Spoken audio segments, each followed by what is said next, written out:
திருச்சி மாநகரிலிருந்து மக்களுடன் புதிய தலைமுறை நிகழ்ச்சிக்காக உங்களை சந்திப்பதில் மிக்க மகிழ்ச்சி.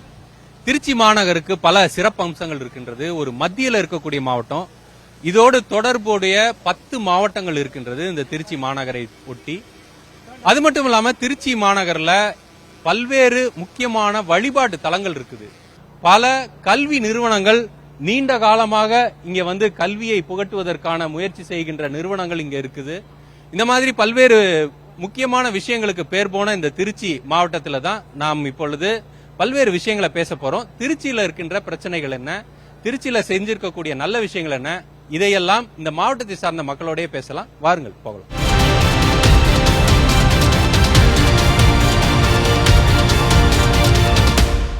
தற்போது நம்மோடு பல்வேறு அமைப்புகளை சார்ந்த தன்னார்வலர்கள், பொதுமக்கள் சொல்லி திருச்சி மாவட்டத்தை சார்ந்தவங்க இருக்கிறாங்க. அனைவரையும் வரவேற்கலாம்.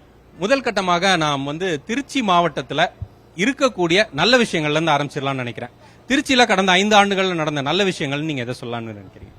நல்ல விஷயங்கள்னு சொன்னாக்கா நம்ம வந்து பாலங்கள் நிறைய போட்டிருக்காங்க. பாலங்கள் போட்டு நிறைய திறந்து போக்குவரத்துக்கு இடையூறு இல்லாம நிறைய பண்ணியிருக்காங்க. அது நல்ல விஷயங்களா சொல்லலாம். சரி, ஒரு கட்டமைப்பு வசதி பெருகி இருக்குன்னு பெருகி இருக்குது. சரி, நீங்க என்ன சொல்லுவீங்க? எல்லாருக்கும் எல்லாத்தையும் செய்யறாங்களே ஒஞ்சி விவசாயிக்கு ஒண்ணுமே செய்யல. ஆயிரக்கணக்கான ஆண்டுகளா காவிரியில் தண்ணி வந்து சாவடி பண்ணோம். குருவா, சம்பா, கோடை. இந்த வருஷம் தண்ணியே இல்லாம போயிருச்சே. உச்ச நீதிமன்றம்னு ஒன்னு உத்தரவு கொடுத்தும் கூட மாசம் மாசம் தண்ணியை திறந்து விடுன்னு சொல்லி கூட வெறும் 5 லட்சம் ஏக்கர் சாடி பண்ண கர்நாடகா இன்னைக்கு 30 லட்சம் ஏக்கர் சாடி பண்ணிருச்சு.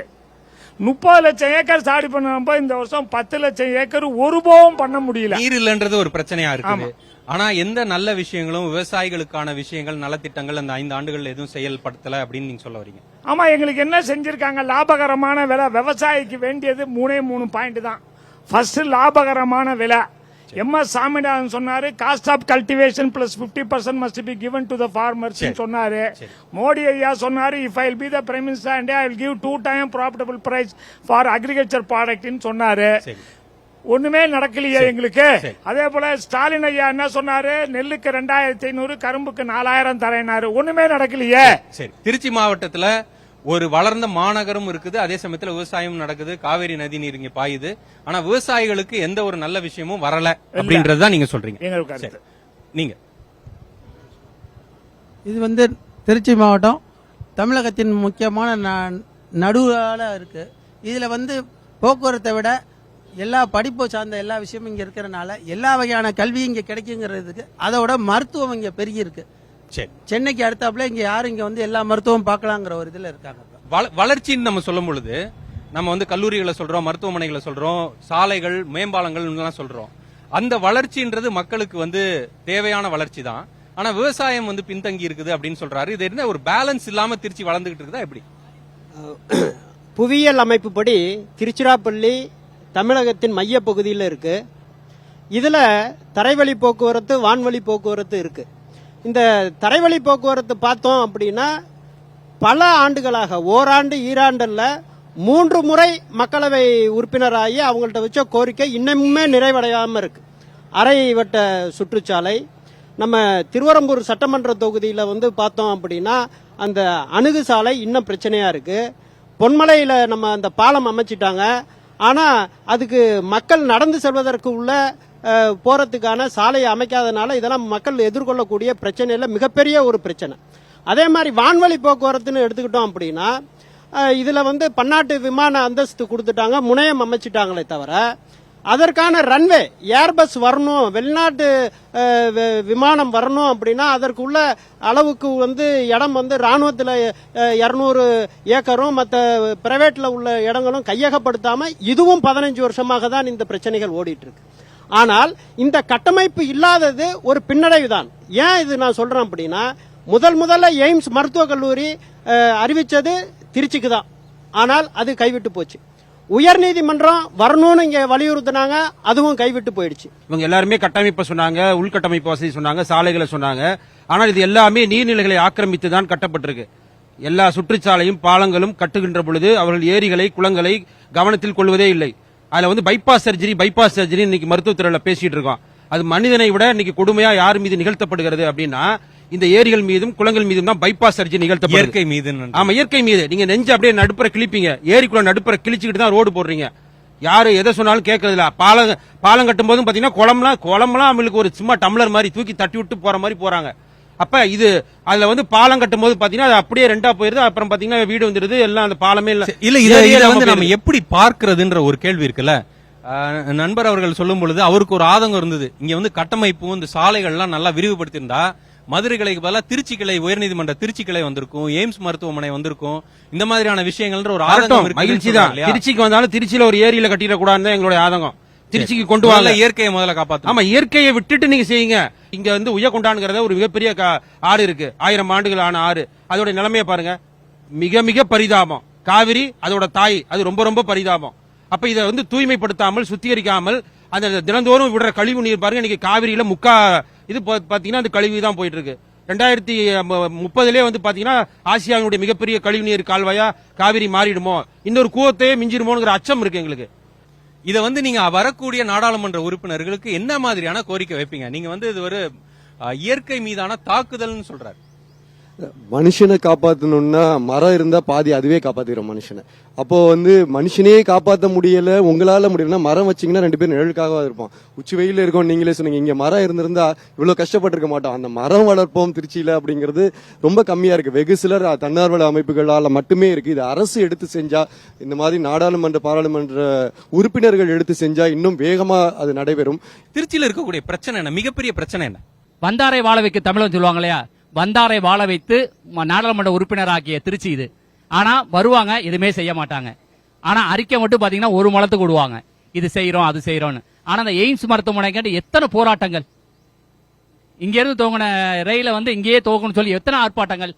இதை எங்களுக்காகவா, மக்களுக்காக? உங்கள்ட்ட வந்து மனுக்களை வாங்குவாங்க, ஆனா அதுக்கப்புறம் உங்களை மறந்துடுவாங்கன்றாரு. அப்ப அதற்கு என்ன செய்யலாம்னு நினைக்கிறீங்க? அது அடிப்படையான உண்மை. வேட்பாளர்கள் எல்லாருமே இந்த ஏப்ரல் 19 வரைக்கும் வர்றாங்க. அது வரைக்கும் பாத்தீங்க அப்படின்னா அவங்க என்னென்னமோ வாக்குறுதிகள் கொடுக்குறாங்க. ஒரு சோசியல் மீடியால வராங்க, எல்லா அவங்களால டிஜிட்டல் மூலியமாவோ நேரடியாக வந்தோம் மக்களை காண முடியுது. ஆனா தேர்தல் முடிந்த பிறகு வெற்றி வாய்ப்பு கிடைத்தவுடன் அவங்க தொகுதி பக்கம் கூட வரதில்லை. இதுதான் அப்ப எவ்வளவு வேகத்தை நீங்க ஓட்டு சேகரிக்க பயன்படுத்துறீங்களோ அதே டிஜிட்டல் மீடியாவை ஒரு வாட்ஸ்அப் எண்களை அறிவித்து மக்களுடைய பிரச்சனைகளை சொல்லலாம், இந்த மாதிரியான விஷயங்களை முன்னெடுக்கலாம். எங்களுடைய கோரிக்கை, திருச்சியோட கோரிக்கை ஒன்றாவது பாராளுமன்றத்தில் எழுப்பப்பட்டிருக்கா? ஒரு சமூக வலைதளங்களை உங்கள் ஓட்டுக்காக கேட்க நீங்க பயன்படுத்துறீர்கள், அதே மக்கள் தேவைக்காகவும் அதை பயன்படுத்த. நீங்க ஒரு நல்ல யோசனை சொல்லிருக்கீங்க. இப்ப இன்ஸ்டா ரீல்ஸ் எல்லாத்திலயும் வச்சு ஓட்டு கேட்கறதுக்கான விஷயங்களை செய்யறாங்க. அப்போ மனுக்களை பெறுவதற்கான வாய்ப்புகளையும் அதிலேயே ஏற்படுத்தணும் அப்படின்றத சொல்றீங்க. வேற என்ன பிரச்சனைகள் ஐயா இருக்கு சார்? திருவொரும்பூர் ரயில்வே ஸ்டேஷனை வந்து பழைய ஸ்டேஷனை வந்து ஒரு புது ஆதார் அளவுக்கு தரம் உயர்த்தி ஒரு கிலோமீட்டர் தள்ளி கொண்டு போய் ரயில்வே ஸ்டேஷனை வச்சுட்டாங்க. அந்த ரயில்வே ஸ்டேஷனுக்கு போறதுக்கு வழியே இல்லை, ரோடு வசதி இல்ல. மக்கள் வந்து ஏழை எளிய மக்கள் வந்து ட்ரெயினை யூஸ் பண்ணி, தொடர்பு பேருந்துகளும் இல்லையா? தொடர் பேருந்துகளும் கிடையாது. முன்ன இருந்த திருவொரும்பூர் ஸ்டேஷன்ல பஸ் விட்டு இறங்குனா ஓடி போய் ட்ரெயினை பிடிச்சிருவாங்க. இப்ப ஃபேமிலியோட போறவங்கன்னா லக்கேஜ் வச்சுக்கிட்டு நேரா பக்கத்துல வச்சுக்கோங்க, மைக்கு பக்கத்துல வச்சுக்கிட்டு அந்த ஸ்டேஷனுக்கு நடந்து போறதுக்கு வழி இல்ல. அது ஒரு வழி. உடனடி தீர்வுனா ஒரு சிற்றுந்து மாதிரி அங்க வந்து ஷட்டில் பஸ் அரேஞ்ச் பண்ணா சரியா இருக்கும். அந்த சுத்தி போக வேண்டியதா இருக்கு. அந்த ரோடு வசதியே பழைய பஞ்சாயத்து போர்டு இருக்குது. அந்த பழைய பஞ்சாயத்து போர்டுல நிலத்தை கையகப்படுத்தி ஒரு ரோடு போட்டு கொடுத்தாங்கன்னா மக்கள் எளிதா ட்ரெயினை போய் பிடிச்சி போயிட்டு வருவாங்க. ஒரு 20 ரூபா கொடுத்துட்டு நாகப்பட்டினம் போறதுக்கு ஆட்டோவை பிடிச்சிட்டு 200 ரூபா கொடுத்துட்டு ஸ்டேஷனுக்கு போக வேண்டியதா இருக்கு. 17 எக்ஸ்பிரஸ் ரயில் போகுது, ஒரே ஒரு எக்ஸ்பிரஸ் ரயில் மட்டும் தான் நிக்குது. அதனால மக்கள், அங்க உள்ள மக்கள் தான் ரொம்ப கஷ்டப்படுறாங்க. இங்க திருச்சி ஜங்ஷனுக்கு 2 மணி நேரம் செலவு பண்ணிட்டு வர வேண்டியதா இருக்கு ட்ரெயினை பிடிக்கிறது. சரி, ஒரு அடிப்படை கட்டமைப்பே வந்து இல்லாமே இருக்குது. ஒரு கன்ஃபியூஸ்ட் ஸ்டேஜ்ல இருக்கு. டிராபிக் கண்ட்ரோல் இல்ல, எங்க பார்த்தாலும் என்க்ரோச்மெண்ட்ஸ், ஒரு ஷாபி சிச்சுவேஷன் இருக்கு. இல்ல இது இப்பதான் சமீப காலமா வந்ததா, இல்ல ஒரு 10-15 வருஷத்துல வந்ததா, இல்ல நீண்ட காலமா இருந்தது? இப்ப நகர்மயமாக்கல பெருகிட்டே போயிடுச்சு. ஒரே ஒரு நல்ல விஷயம், எங்களுக்கு ஒரு ஆறுதலான விஷயம் நடந்திருக்கு அப்படின்னா, இந்த திருச்சி மன்னார்புரத்துல இருந்து ஜங்ஷன் வரைக்கும் உள்ள மேம்பால பணி கிட்டத்தட்ட ஒரு 9 வருஷமா தொங்கு பாலமா இருந்தது. அது ஒண்ணுதான் நம்மளுடைய இப்ப இருந்த நாடாளுமன்ற உறுப்பினர் அது வந்து பேசி அது சரி பண்ணி இப்ப அந்த ஒரு போக்குவரத்து தொடங்கி இருக்கு. அதுலயும் பாத்தீங்கன்னா வந்து ஒரு ப்ராப்பர் ஒரு டிராபிக் மேனேஜ்மெண்ட் இல்ல. இதுல ரொம்ப முக்கியமா பாத்தீங்கன்னா இந்த ஏற்கனவே இந்த ட்ரெயின் பத்தி எல்லாம் பேசிக்கிட்டாங்க. நான் ஆல்ரெடி நிறைய இடத்துல நாங்க சொல்லிட்டோம், சமூக கூவி தொண்டை தண்ணி போயிடுச்சு. என்னன்னா திருச்சியிலேருந்து இனிஷியேட் ஆன பல ரயில்கள் ரத்து செய்யப்பட்டுருச்சு, இல்லன்னு எக்ஸ்டெண்ட் பண்ணப்பட்டுருச்சு. திருச்சியிலிருந்து பெங்களூர் மாநகரத்துக்கு ஒரே ஒரு ரயில் சேவை இருந்துச்சு. அத ஒவ்வொரு எம்பியும் என்ன பண்ணிட்டாங்க, நேரா இங்க இருந்து தஞ்சாவூர் வரைக்கும் எக்ஸ்டெண்ட் பண்ணாங்க. அப்படியே கொண்டு போய் நாகூர் வரைக்கும், மயிலாடுதுறை வரைக்கும் எக்ஸ்டெண்ட் பண்ணிட்டாங்க. இங்க இருந்து பெங்களூர்ல மைசூர் இருக்கு. சோ திருச்சி மக்களுக்கான அந்த இடவசதி கம்மி ஆயிடுச்சு. இப்ப இதனால இன்னொன்னு என்ன ஆயிடுச்சு, அதர் டிரான்ஸ்போர்ட் சிஸ்டம் இருக்கு பாத்தீங்களா, பிரைவேட் பஸ்ஸஸ், கவர்மெண்ட் பஸ்ஸஸ், கிட்டத்தட்ட திருச்சியில இருந்து private omni buses and government bus ஒரு 60-70 பஸ் திருச்சியில இருந்து பெங்களூர் மாநகரத்துக்கு போகுது. நல்ல செக்டார்னு கண்டுபிடிச்சிட்டு திருச்சியில இருந்து கிட்டத்தட்ட 4 சர்வீஸ் பெங்களூருக்கு பிளைட் போயிட்டு இருக்கு. ஆனா இன்ன வரைக்கும் ஒரே ஒரு ட்ரெயின் சர்வீஸ் தான் போயிட்டு இருக்கு. சரி, வேற பிரச்சனை. ஏர்போர்ட் விஷயங்களுமே பாத்தீங்கன்னா எம்பி தான், திருச்சி எம்பி தான் அதோட கமிட்டியோட சேர்மனா இருந்துட்டு இருக்காங்க. பட் ஆனா இதுவரைக்கும் நடந்த கூட்டங்கள் எல்லாமே அது ஒரு ஃபார்மாலிட்டி கூட்டமா மட்டுமே இருந்துட்டு இருக்கு. எதுவுமே இதுவரைக்கும் ஒரு ப்ரோக்ரஸிவா எந்த ஒரு விஷயங்களுமே நடந்தது கிடையாது. இப்போ புதுசா நம்மளுக்கு மெரிட் பேசிஸ்ல ஒரு இன்டகிரேட்டட் டெர்மினல் கிடைச்சிருக்கு. அது உண்மையிலேயே ஒரு பெரிய வரப்பிரசாதம். அதை நம்ம ஃபுல்லா யூட்டிலைஸ் பண்ணணும் அப்படின்னா ரன்வே எக்ஸ்பான்ஷன் ஒரு முக்கியமான தேவையா இருக்கு. இப்ப எய்ம்ஸ் விஷயங்கள்ல பாத்தீங்கன்னா மதுரையில அவங்க எம்பி எந்த அளவுக்கு அக்ரெசிவா அந்த ஒரு விஷயங்கள் எடுத்துட்டு போனாங்க, அந்த மாதிரி திருச்சி எம்பி நிறைய விஷயங்கள்ல செயல்படல அப்படின்றது மக்களுக்கு உண்மையிலேயே ஒரு பெரிய குறையா இருந்துட்டு இருக்கு, இது வரைக்கும் இருந்துட்டு இருக்கு. ஐயா வணக்கம் ஐயா, நான் இது மாதிரி பெட்டாத்தலையிலிருந்து வரேன்.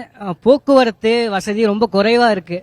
காலையில காலேஜ் வரணும்னாலே, நான் கல்லூரிக்கு வரணும்னாலே நிறைய பேர் தொங்கிட்டு தான் திருச்சிக்கு நகருக்கு படிக்க வரீங்க இல்லையா? பெட்டாவித்தலையிலிருந்து நகருக்கு படிக்க வரீங்க. கரூர்ல 26 இந்த மாதிரி கிலோமீட்டர்ல இருக்கியா.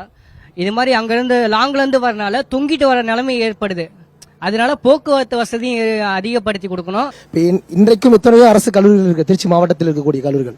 குறிப்பாக சொன்னால் துவாக்குடி அரசு கலைக்கல்லூரி மற்றும் ஈவேரா தந்தை பெரியார் கல்லூரி மற்றும் குமுளூர் அரசு கலைக்கல்லூரி, சட்டக்கல்லூரி என அனைத்து அரசு கலைக்கல்லூரிகள் இருக்கிறது, அரசு சட்டக்கல்லூரிகளும் இருக்கிறது. ஆனால் அவர்கள் அடிப்படை வசதி கூட இல்லாமல் இருப்பது வருத்தம் அளிக்கிறது. பேராசிரியர் பற்றாக்குறையும் இருக்கிறது. என்னுடைய துறை அரசியல் அறிவியல் துறை. கிட்டத்தட்ட ஒரு அந்த டிபார்ட்மெண்ட்ல ஒரு 10 ஸ்டாஃப்ஸ் இருக்கணும். ஆனா 4 ஸ்டாஃப்ஸ் தான் இருக்காங்க, ஒரு HOD 5 ஸ்டாஃப்ஸ் தான் இருக்காங்க மொத்தமே. இங்க தலையாய இப்ப பிரச்சனை என்னன்னு பாத்தீங்கன்னா, நம்ம டிவிஎஸ் டோல்கேட் மன்னார்புரத்துல சுரங்கப்பாதை கிடையாது. அது பெரிய பைபாஸ். அது பல வருடமான போராட்டங்கள், நிறைய ஆக்சிடென்ட்லாம் நடந்திருக்குது. வர்ற எம்பி எம்எல்ஏக்கள் எல்லாருமே இங்க சுரங்கப்பாதை அமைக்கணும் அப்படிங்கறது அவங்களுக்குமே தெரியுது. பட் அதுக்குண்டான ஒரு இடத்தை ஒதுக்கி அது ஒரு விரைவா பொன்மலைக்கு போற வழியில ஒரு சுரங்கப்பாதை ஏற்படுத்தணும். அது நீண்ட நாள் கோரிக்கையாவே இருக்குது. திருச்சியை பொறுத்த வரைக்கும் பால்பள்ளியிலிருந்து துவாக்குடி வரைக்கும் அது தேசிய நெடுஞ்சாலை. தேசிய நெடுஞ்சாலைன்னு சொன்னாக்க எல்லா ஊரும் சின்ன சின்ன ஊர்னா கூட 2 பக்கமும் சர்வீஸ் ரோடு ஒன்று போட்டிருப்பாங்க. அது 2006 போடும்போது அந்த சர்வீஸ் ரோடு கூட விட்டதுனால இன்னைக்கு கிட்டத்தட்ட இந்த பகுதியில் ஒரு 12 வருஷத்துல 1000 பேருக்கு உயிரிழப்பு நடந்திருக்கு. 1-2 இல்ல, 1000 பேர். சும்மா 2 பேர் செத்தாலும் ஐயோ குய்யோ முய்யோன்னு தமிழ்நாட்டே ஒழுங்குது, இந்தியாவே குழுங்குது. ஏன்னா இங்க 1000 பேர் செத்ததுக்கு அப்புறம் கூட அது கண்டுக்கிறதுக்கு நாதி இல்லாம இருக்கிறாங்க. அது மாதிரி இதுக்கான திட்டத்தை 10 வருஷமா போராடி திட்டம் கொண்டு வரப்பட்டிருக்குது. ஆனா இன்னும் செயல்பாட்டு கொண்டு வரல. எல்லா அரசியல் கட்சிகளுமே இந்த சர்வீஸ் ரோடு போடுவேன் அப்படின்னு சொல்றாங்க. ஆனா அது தொடர் கோரிக்கைகள் செவிமடுக்கப்படல. ஆமா, அவ்வளவுதான். அங்க பீச் வேணும்னு கேட்கல, இருக்கிற ஆறுகள் கிட்டேயே கூட ஏதாவது பொழுதுபோக்கு வசதிகளை ஏற்படுத்தலாம். முக்கியமா நிறைய பூங்காக்கள் இருக்கு. ஆனா எத்தனை பூங்காக்கள் சரியான முறையில பராமரிக்கப்படுது? பல பூங்காக்கள் மூடப்பட்ட நிலையிலேயே கிடக்கு. அதுக்கு எந்தவித பராமரிப்புமே இல்லாம மூடியே வச்சிருக்காங்க. இந்த டெல்டா பாசனம் பாயக்கூடிய பகுதிகளில் இருந்து பல மாணவர்கள் கல்வி கற்கிறதுக்காக திருச்சிக்கு வராங்க. ஆனா அவங்களுக்கு கல்லூரிக்கு மதியம் வீடு திரும்பணும்னா ரயில் கிடையாது. நீங்க மதியானம் 12:30 மணிக்கு பிறகு திருச்சியில இருந்து ஒரு ரயில் போனோம் அப்படின்னா மாலை 5:30 தான். அப்ப இங்க இருந்து படிக்கக்கூடிய மாணவிகள் எப்படி இங்க இருந்து அங்க போகணும்னா திருவாரூர்ல இருந்தெல்லாம் வராங்க. அப்ப இரவு நேரமாயிருது. அப்ப அடுத்து வரக்கூடிய நாடாளுமன்ற உறுப்பினரா வரக்கூடியவர்கள் அதை சரி பேசஞ்சர் ரயில் சேவையே கொஞ்சம் அதிகரிச்சா கொஞ்சம் நல்லா இருக்கும்னு சொல்றீங்க. மதியான நேரத்திலே இல்ல, அதாவது கல்லூரிக்கு வர முடியுமே தவிர திரும்பி போனோம்னா நைட்டு 9:30 மணி ஆயிரும். நாகப்பட்டினம் திருவாரூர்ல இருந்தெல்லாம் மாணவிகள் படிக்க வராங்க. அவங்களாம் ஏழை எளிய குடும்பத்தில இருந்து வரவங்க. மியான்வாகி காடுகள்னு ஒரு திட்டம் இருக்கு. அது ஜப்பான்ல கொண்டு வரப்பட்ட திட்டம். 2021 திருச்சி இருங்கலூர்லயும் 2022 குழுமணிலையும் கொண்டு வந்தாங்க. அதோட முக்கிய நோக்கம் என்னன்னா, குறிப்பிட்ட ஒரு சின்ன இடத்திலேயே அடர்ந்த காடுகளை உருவாக்கி அந்த அடர்ந்த காடுகளினுடைய வழியாக விவசாயத்தையும் பெருக்கலாம், நம்மளால சுற்றுச்சூழலையும் பாதுகாக்கலாம். அதே போல இதையும் அதாவது இயற்கையும் பாதுகாக்கலாம். தம்பி சொன்னது போல டூரிசத்தை நம்மளால டெவலப் பண்ண முடியும். உங்களுடைய நல்ல எண்ணத்திற்கு நன்றி. திருச்சியில் சென்னையில் வந்து கூட்டுப்புறத்தில் ஏஎல்ஸ் அண்ணா லைப்ரரி இருக்கு. அதே மாதிரி கலைஞர் நூலகம் வந்து நூற்றாண்டு நூலகம்னு சொல்லி மதுரைக்கு ஆரம்பிச்சிருக்காங்க. அதே போல ஒரு நூலகம் திருச்சியிலையும் ஆரம்பிக்கப்பட்டால் ஆயிரக்கணக்கான இளைஞர்கள் வேலை வாய்ப்பு பெறுவார்கள். ஒன்று. இரண்டாவதாக இப்ப ஐயா விட எனக்கு வேளாண்மை பற்றி அதிகமாக தெரியாது. இருந்தாலும் கூட இங்கே இருக்கிற வேளாண் குடிமக்களுடைய வேளாண் விளைபொருட்களை விற்பனை செய்வதற்கான விற்பனை கூடங்களை திறப்பதற்கான அத்தனை முயற்சிகளையும் அரசாங்கம் எடுக்க வேண்டும். இங்க இருக்கிற பெல் பெரிய நிறுவனம், தொழில் நிறுவனம் பெல், அதே போலவே ஓஎஃப்டி இருந்து பெரிய நிறுவனம், பொன்மலை இருந்துச்சு. எல்லா இடத்திலேயுமே வேலை வாய்ப்பு அந்த எண்ணிக்கை வேலை பார்ப்பவருடைய எண்ணிக்கை மிகவும் குறைந்து விட்டது, அரிதாகிவிட்டது. அதை பெருக்குவதற்கான எண்ணங்கள் வேண்டும். குடிநீர் ஆதாரம் முக்கியம். ஏன்னா மனுஷன் வாழ்றதுக்கு குடிநீர் அவசியம்.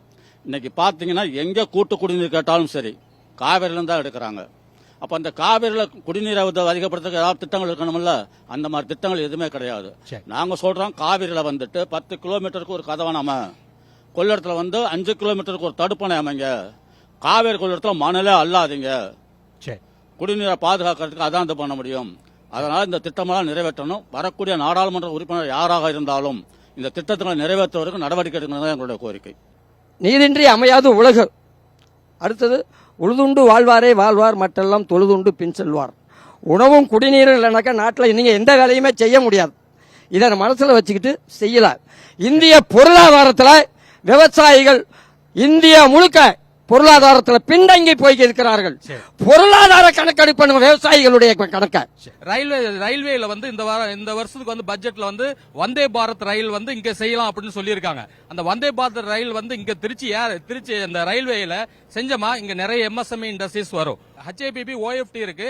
இன்னும் நிறைய டிஃபென்ஸ் ஆல் ஓவர் இந்தியா பண்ணிட்டு இருக்கோம். அந்த இண்டஸ்ட்ரீஸ்ல இங்க வந்து நம்ம எம்பி வந்து திருச்சி ஹெச்ஏபிபி ஓஎஃப்டிக்கு ஆர்டர் வாங்கி கொடுத்தா இங்க இருக்கிற ஸ்மால் ஸ்கேல் இண்டஸ்ட்ரீஸ் நிறைய வரும். அடுத்து அப்படி வந்து நம்ம திருச்சி ஏர்போர்ட் இருக்கு இல்லையா, இந்த திருச்சி ஏர்போர்ட்டோட தலைவரே வந்து நம்ம எம்பி தான். இந்த எம்பி வந்து என்ன பண்ணணும்னா அவர் தான் வந்து ஒவ்வொரு மீட்டிங் எவ்ரி 3 months ஒரு மீட்டிங் போடுறாரு. மீட்டிங் போடும்போது கார்கோ டிவிஷனுக்கு அவர் தான் மேனேஜர். நம்ம வந்து கார்கோ டிவிஷன்ல வந்து நம்ம வந்து இது நமக்கு வந்து முக்கியமா தேவை வந்து இங்க வந்து எக்ஸ்போர்ட் பண்ணணும். நிறைய ஒரு வாழைப்பழம் 5 ரூபாய்க்கு விற்கிற வாழைப்பழம் எக்ஸ்போர்ட் பண்ணக்குள்ள 50 ரூபாய்க்கு விற்கும். அதனால வந்து இந்த எக்ஸ்போர்ட் பண்றதுக்கு மெயினா வந்து அவர் வந்து ஃபுல்லா சப்போர்ட் பண்ணணும். இன்னொன்னு வந்து திருச்சியில வந்து ரொம்ப வருத்தப்படக்கூடிய விஷயம் என்னன்னா திருச்சியோட ரீஜனே வந்து ஒதுக்கப்படுது. ஏன்னா இண்டஸ்ட்ரீஸ்ல எம்எஸ்எம்இல பாத்தீங்கன்னா திருச்சி ரீஜன்ல வந்து 6,25,000 6,25,00,000 இது போட்டிருக்காங்க. என்னன்னா எம்ஐவி போட்டிருக்காங்க. ஆனா வந்து திருச்சிக்கு வந்து 10 to 15,000 தான் வந்திருக்கு. லால்குடி ரயில் நிலையத்தில் வைகை எக்ஸ்பிரஸ், குருவாயூர் எக்ஸ்பிரஸ் நிறுத்தப்பட வேண்டும் என்று பலமுறை எம்பியிடம் கோரிக்கை வைத்தோம். அது இன்னும் நிறைவேறவில்லை. ஏனென்றால் அரியலூர் பகுதியிலிருந்தும் திருக்காட்டுப்பள்ளி பகுதியிலிருந்தும் ஏறக்குறைய ஆயிரக்கணக்கான மாணவ செல்வங்கள் திருச்சியை நோக்கி தான் படிக்க வர வேண்டிய சூழ்நிலை உள்ளது. எனவே இந்த கோரிக்கையை நிறைவேற்றி தருமாறும் கேட்டுக்கொண்டு திருச்சியிலிருந்து அதிக அளவில் சென்னைக்கு ரயில் இயக்க வேண்டும் என்று கோரிக்கையும் வேண்டுகிறேன். அதே போல சத்திரம் பஸ் ஸ்டாண்ட்ல இது துறையூர் பஸ், பெரம்பலூர் பஸ் இதுக்கெல்லாம் பஸ் ஸ்டாண்டே கிடையாது. அப்படியே ரோட்ல நிறுத்தி ஏற்றிட்டு போறாங்க. அதனால விபத்துகள் ஏற்படுகிறது. அந்த கோரிக்கையும் நிறைவேற்றி தருமாறு வேண்டுகிறேன். கேட்ட கருத்துக்கள் மக்கள் பிரதிநிதிகளிடம் போய் சேரும் நினைக்கிறோம், நம்புறோம். அதன் மூலமாக ஒரு தீர்வு எட்ட முடியும் நம்புறோம். இந்த நிகழ்ச்சியில் கலந்து கொண்டு பல்வேறு கருத்துக்களை தெரிவித்த அனைவருக்கும் நன்றி.